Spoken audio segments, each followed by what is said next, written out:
तर guys good morning. बघा मम्मीचं सकाळ सकाळी काय चालू आहे. पप्पांचा डबा रेडी करताय. पपई मग पप्पांना दे की सगळं. हो. आणि हे बघा पपई चिरून स्वच्छ करून द्यायला लागल्या डबा भरून. आणि इकडं हास्य जत्रा बघत बघत चालू आहे तिचं. बघा कसं स्वच्छ केलंय बघा. चकाचक एकदम. सकाळ नाही खाणार. पप्पा आता चाललं शेतात. चालू केला रिमोट. बघू बघू कशाचा आहे रिमोट. ते रिमोटचं फॅन आहे व्हय. म्हणजे रिमोटनं चालू होतंय बंद होतंय. हा रिमोटनं चालू होते मध्ये रिमोट. पंख्याचा रिमोट आहे. तर गाईज बघा हे दाखव रिमोट दाखव. हे रिमोट बघा तुम्हाला सांगते. ती पंखा नवीन पंखा आणलाय ना त्याचा आहे. आणि सेल संपलं काय झालं. सेल मी हलवलं जरा चालू झालं. हां चालू झालं का. बंद पडलं होतं. आणि हे फक्त बटनावरच मग चालू करायला लागायचं बंद करायला लागायचं. का कमी जास्ती करायचं येत नव्हतं. तर रिमोट चालू झालं आहे आता कमी जास्ती करता येते. तर चला म्हणजे बिजलीची बचत करायची असली तर आपल्याला जेवढा लागते तेवढाच घ्यायचा. पंखा कमी जादा काय करायचं तेवढं करता येते. आणि बिजलीची बचत करायची. तर आता हे बघा इथं जेवाय वाढले तुला कढी. आणि हरभरा थोडा होता ताजावाला. आणि हे काय म्हणतात त्याला काळं हुलगं ते थोडं थोडंच होतं बाजारात आणलेलं. मग ते मिक्स भाजी केली. कढी निकडं सॅलेड चपाती आणि भात राहिला होता. ते पण हिंग आणि हळदमध्ये फक्त परतलाय. आता जेवतो आहे आतून. आणि माझं इथं कोथिंबीर निवडायची आहे. म्हटलं सकाळ सकाळचंच करून टाकावं. वाळली का नाही कोथिंबीर मग टिकत पण नाही आणि खराब होऊन जाते. म्हणजे अशी निवडाय पण येत नाही. आणि खराब झाली की आपल्याला काय होतं फेकून म्हणजे फेकूनच देतो आपण. टाकून देतो निवडाई येत नसली की. त्यासाठी ताजी आहे तोपर्यंत निवडायची आणि व्यवस्थित ठेवायची. तर चला आता हे कवळ्या कवळ्या घेणार मसाला वाटायला. आणि हे जी शेंडा असतात ना हे बघा शेंडा अशी ठेवते मी. आणि काड्या येतात ते या केरवेमध्ये ठेवायचा. गाय आज सांगतो तुम्हाला. आज अजय देणे आलेले आहेत. आणि हे बघा आमरस आहे आज. मम्मी मस्त आमरसची तयारी चालू आहे तिची. आणि इकडं काय चालू आहे. इकडं भाजी केली कशाची. आता सुका रबरबीत मस्त हे केलं मसूर. अच्छा. आणि हुलग्याची आमटी आहे थोडी भाताचं खायला. अच्छा काळं हुलगं. हां आता रस करायचा फ्रीजमध्ये ठेवायचा. रस करून फ्रीजमध्ये ठेवायचा. आणि हे आंबा आता मीठ टाकून स्वच्छ रगडून घेतलं मीठ. आणि स्वच्छ धुवून घेतलं. आणि आता रस कर म्हणजे मिठानं सगळं चोळलं. म्हणजे ह्याच्यावर थोडं मीठ घ्यायचं. त्यावर आपलं हातानं रगडून चोळायचं. आणि मग 2 पाण्यातनं काढायचं. 2-3 पाण्यातनं काढायचं. करायचं रस. कसं होतं काय मार्केटमध्ये धुळा वगैरे असते सगळे हात लोकांची लागलेले असते. केमिकल काय लावलं असते तर नमक न स्वच्छ धुतलं चोळून की चालते. आता आपल्याला माहित नाही की याच्यामध्ये काय काय झालेलं आहे. हे तर नॅचरल आहेत. हे शेतातले आंबे आहेत त्यामुळे हे ठीक आहेत. पण मार्केटमधले जे आपण आंबे घेतो तर तुम्ही ही काळजी घेऊ शकताय. आम्ही आता मम्मी जेव्हापासून आंबे आणतोय ना तेव्हापासून असं स्वच्छ धुतो. आंबा लागलेला असतो ना लगेच हे पण हे किचन वेस्ट मध्ये टाकून हे नॅचरल आहे. हे नॅचरल आहे. पण किचन वेस्ट मध्ये कामाला येते. वाया जात नाही काही साल. आणि कुया आहे ना ते आपल्या शेतात लावून टाकायच्या. कुठलं येईल ते येईल. चालतं. तर गाईज तुम्हाला मी सांगते आपण जे मिक्सर मध्ये रस करतो ना आंब्याचा ते चव लागत नाही. तर रवीन असं घोटलेला रस ना एकदम मस्त लागते छान लागतं. आता इथं आहे बर्फ. हे रस आहे थोडा. तर आधी घट जे काढलेला असतो ना त्याला रवीन असं मस्तपैकी गुळसून घ्यायचं. जसं आपण ताक गोळ असतो तसं. तुम्ही काय म्हणता ते सांगा मला कमेंटमध्ये. असं ताक करताना असं रवीनं करतो त्याला कुठला शब्द वापरतात. गुळसूनच म्हणतात म्हणजे गोळसनं म्हणतात. आता तुम्ही काय म्हणताय सांगा. रवीनं घोटलं पण म्हणतात. म्हणजे रवीनं घोटायचं पण म्हणतात. ताक घोटायचं म्हणजे दही घोटायचं ताक घोटायचं असा असतो शब्द. पण तुमच्याकडे काय म्हणतात ते सांगा. आणि आई माझ्या रवी हे बघा ही रवी खास मला कुठनं आणल्या तुम्हाला सांगते. सोलापूरला आमचे मामा आहेत. मामाकडं गेलते लग्नाला.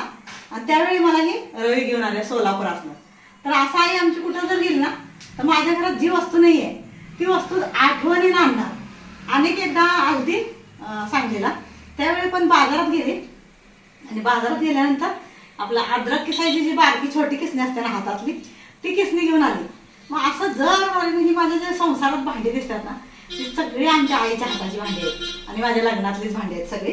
आणि लग्नात जी नव्हती ती तिनं आठवणीनं ताट, पेलं, वाट्या, गिलास म्हणजे जी काय कमी पडेल ती सगळं आणून दिलं मला. थोडं थोडं थोडं जर वाढणं आली की ती काय ना काय बाजारात गेलं की ही नाही ना तुला, चल घेऊन या, ती नाही ना तुला, चल घेऊन या. तसं मी पण माझ्या दीदीसाठी ना म्हणजे मन्नूसाठी आमच्या लग्नात सगळं दिलंय. म्हणजे ताट, वाट्या जे जे लागते ते भरपूर सगळं दिलंय.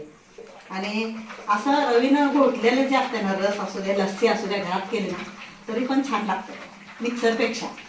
तर अशा आठवणी माझ्या असतात आणि माझ्या आईचं मला लई वेळच्या वेळी असे आठवण येते. आणि फक्त तिनं दिलंय म्हणून नाही, ती एक सिंगल मदर होती आणि तिनं 9 मुलांना, आमच्या वडिलाच्या नंतर मी 11 वर्षाची होती त्यावेळी वडील वारले. त्यानंतर आमच्या आईनं ह्या 9 मुलांना कसं ध्यान ठेवलं, कसं शिकवलं, कसं घडवलं. त्यात आमच्या मोठ्या भावांचा आणि माझ्या 2 भावजांचा लय मोठा हात आहे आम्हाला, म्हणजे घडवण्यात, शिकवण्यात आणि त्यानंतर लग्न करून पाठवण्यात. वडील वारल्यानंतर कोण कुणाचं नसतं, पण माझ्या आईनं, माझ्या मोठ्या भावांनी, भावजांनी आम्हाला सगळं म्हणजे घडवलं त्यांनी. त्यामुळे त्यांचा जसं मी स्वामी समर्थांचं हे करते ना तसं त्यांना पण एक देवासारखंच मी मानते. माझ्या ह्याच्यात जीवनात हे 5 देव, इकडं स्वामी समर्थ आणि इकडे ही 5 देव आहेत माझ्या जीवनात. माझ्या संकटाला पण त्यांनी साथ दिला, माझ्या अडचणीला पण, म्हणजे पैशाने. असं काय ती लांब असल्यामुळे, तिकडं मध्य प्रदेशला असल्यामुळे ती येत नव्हती आणि मी पण काय फोनवर आम्ही कधी सांगितलं नाही कधी काय अडचणी. जर कळलं की मग मला असं झालं का, मग सांगितलं का नाही, हर गोष्ट सांगायची नसते आईला. आपण काय शिकायचं आणि आपलं करायचं आणि आपल्या संसारात आपण एकटं काय काय करू शकतो ती शिकवून, घडवून आणि चांगलं राहून दाखवायचं. तर असं माझा प्रयत्न असेल. माझ्या पोरांना पण तसंच मी थोडं थोडं शिकवत असते आणि तुम्हाला पण तेच सांगत असते की तुम्ही माझ्या जे शब्द असतात ते तुमच्या जीवनात पण तुम्ही उतरू शकता. म्हणजे माझ्या शब्दांचा अर्थ काय आहे मी सगळ्यांना समजेल, सगळ्यांच्या जीवनात कामाला येईल तसंच मी बोलत असते, सांगत असते. तर चला आता रस करते, काका येतात शेतात गेल्यात, जेवाय वाढायचं. आता भाजी केली, रस केला आणि थोडं शूट पण झाले. लवकरच कॉमेडी व्हिडिओ येतात तुमच्याकडं. तर चला बाय. आले पप्पा. पप्पा आले काय? चला. आणि एक विसरलीस तू, तूप पण आपण हेनच करते. तूप पण मी रवीनच करते कधी कधी. कधी कधी आपण मिक्सरला लावलंच नाही, कधी रवीनच केलं है ना, मिक्सरला नाही.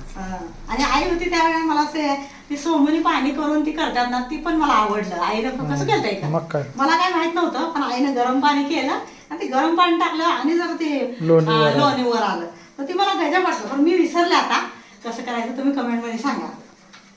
चला आता पप्पा आला. आता काका आल्यात शेतात गेलं तर पाणी झाडांना घालायला. तोपर्यंत आमचं शूट पण झालं आणि काका स्वयंपाक झाला की त्यांना जेवाय वाढायचं. असं काय नाही चालू असतंय काकूचा आयडिया.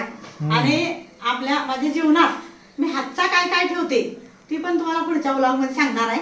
मला कमेंट आल्या की शेळीपालनच्या व्हिडिओत पण आलेले की काकू तुमचे किचन टिप्स आणि किचन रेसिपी पण आवडत असत्या. तर मी किचन टिप्स, मी हातचा काय काय ठेवते माझ्या जीवनात ती पण तुम्हाला सांगणार आहे. तर पुढचा व्लॉग नक्की बघा आणि रोज बघत जावा. त्यात काय ना काय शिकायचं असणारच आहे माझ्यापासून. मी जोपर्यंत आहे तोपर्यंत तुम्हाला आणि माझ्या मुलांना मी काय ना काय एखादं कामीना शब्द तुमच्या जीवनात येईसारखा कामाला तेच बोलणार, तेच सांगणार आणि तीच दाखवणार. चला. रस पेले म्हणलं नाही सचिन, रस पेला ये. गोड गोड म्हणलं माय. तर काय आधी त्याने आल्यात आंबे घेऊन, तर रस पेला या. मस्त झालं. आणि रसात गुळ टाकला आणि गुळ गुळ मस्त एक नंबर. असं साखर मिक्सर लागला पण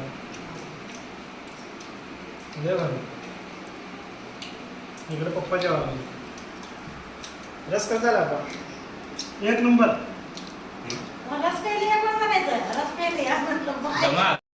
इकडे पप्पांचं जेवण चालू आहे गाय. पप्पा आज शेतात काम करून दमून आल्यात त्यामुळे पहिला त्यांना वाटलं आणि आता आम्ही जेवायला लागलो. या.